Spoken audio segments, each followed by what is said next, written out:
কি করলে রে ও এই আল্লাহ রে এই এত কষ্ট করি রে বাবা ও কি করলে রে। মুন্নুজা বেগমের কান্নায় ভারী হয়ে উঠেছে তিস্তা নদীর চরের আকাশ বাতাস। ধার দেনা আর এনজিও থেকে লোন করে তিস্তা নদীর ধুধু বালুচরে 5 একর জমিতে ভুট্টা বীজ রোপণ করেছে মুন্নুজা বেগমের স্বামী আলিয়া রহমান। ভুট্টা গাছের চারাগুলো যখন শিশির ভেজা রোদে বেড়ে উঠছে, ঠিক তখনই সেই বালুচরের দিকে নজর পড়ে হিরু নামে এক ব্যক্তিসহ কয়েকজনের। লালমনিরহাটের হাতীবান্ধা উপজেলার পূর্ব ডাউয়াবাড়ি গ্রামের মৃত আলাউদ্দিনের পুত্র আলিয়া রহমানের দাবি, রোববার বিকালে তার ভোগ দখলকৃত 4 একর 73 শতক জমির ভুট্টা ক্ষেত নষ্ট করে দিয়েছে হিরু, লালমিয়া, বুলু, লিটন ও তাদের লোকজন।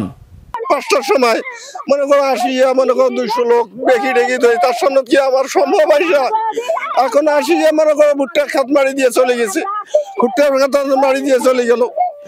সরকারের কাছ থেকে কোর্টের মাধ্যমে রায় নিছে, আজ 40 থেকে 50 বছর পূর্ব থেকে, এটা 89 সালে আমরা রায় পাচ্ছি। তখন থেকে আমরা চাষাবাদ করে খাই। এই জমিটা পুরো আমাদের 32 একর জমি, এই আমরা 5 চাষ করছি, একটা করে জমি 5 চাষ করছি। এখানে পুরো জমিটা তারা হাল চাষিছে, তারা কোর্টের রায় মানে না। ভোট মারিতে আমাদেরকে কিছু গণ্যমান্য ব্যক্তি ডাকছিল, আমরা সেখানে গেছিলাম। তারা তহসিল অফিসে গেছিল কাগজ দেখার জন্য, কিন্তু সেখানে তারা কাগজ পায়নি। না পাওয়ার কারণে তারা আবার রাত্রে আসিয়া মাগরিবের কিছুটা আগে আসর নামাজের পরে তারা এই জমিটা চাষ দেয়। আমাদের জমিটা আমরা মূলত প্রায় 4.5 একর 4 থেকে 4.5 একর জমিতে ভুট্টা লাগাইছিলাম, তারা আমাদেরকে এইভাবে চাষ করে দিয়ে আমাদের ক্ষতির মুখে ফেলে দিয়েছে। এখানে প্রায় আমাদের দেখা যায় 3 থেকে 3.5 লক্ষ টাকা আমাদের এ পর্যন্ত আমরা খরচ আমাদের এখানে গেছে।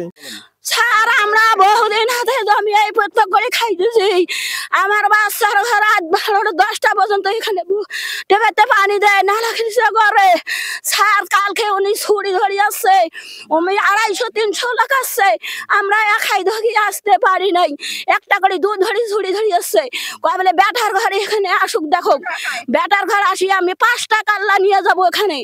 আমার বেটা 3টে, আমার স্বামী, আমার দেবরের। 40 বছর থেকে কোর্টের মাধ্যমে রায় নিয়ে 40 বছর 40-50 বছর থেকে ভোগ করতেছে এই জমি। আমিও আদিবাদ করি। এই জমিটা মনে করো হাজির নাতির ঘর হিড়ু মিড়ু হয়েছে, তারপরে বুলু মিয়ার বেড়া সাজু হইলে অনেকগুলা লোকে আসিয়া এরকম প্রায় 250 লোক আসছে।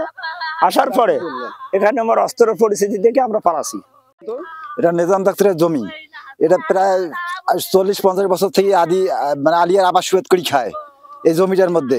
এখন হঠাৎ করে উনি আসছে, হিড়ুর ঘর বুলু মিয়ার লোকজন জেলা আছে, নাড়ি ঠেঙ্গা ছোড়া টোড়া নিয়ে আসছে, তল নিয়ে আসে, দোদাড়ি ছোড়া নিয়ে আসিয়া গাড়ি লাগিয়ে জমি ভুট্টা মারি ফেলাইছে। তবে হিরু, লালমিয়া, বুলু ও লিটনের দাবি ওই জমিগুলো তাদের। আলিয়া রহমান জবরদখল করে চাষাবাদের চেষ্টা করছেন। এ ঘটনায় আলিয়া রহমান বাদী হয়ে স্থানীয় থানায় একটি অভিযোগ দায়ের করেছেন। হাতিমা থানা পুলিশ বলছেন, অভিযোগের আলোকে তদন্ত করে আইনি ব্যবস্থা নেওয়া হবে। এল নিউজ অনলাইন, লালমনিরহাট।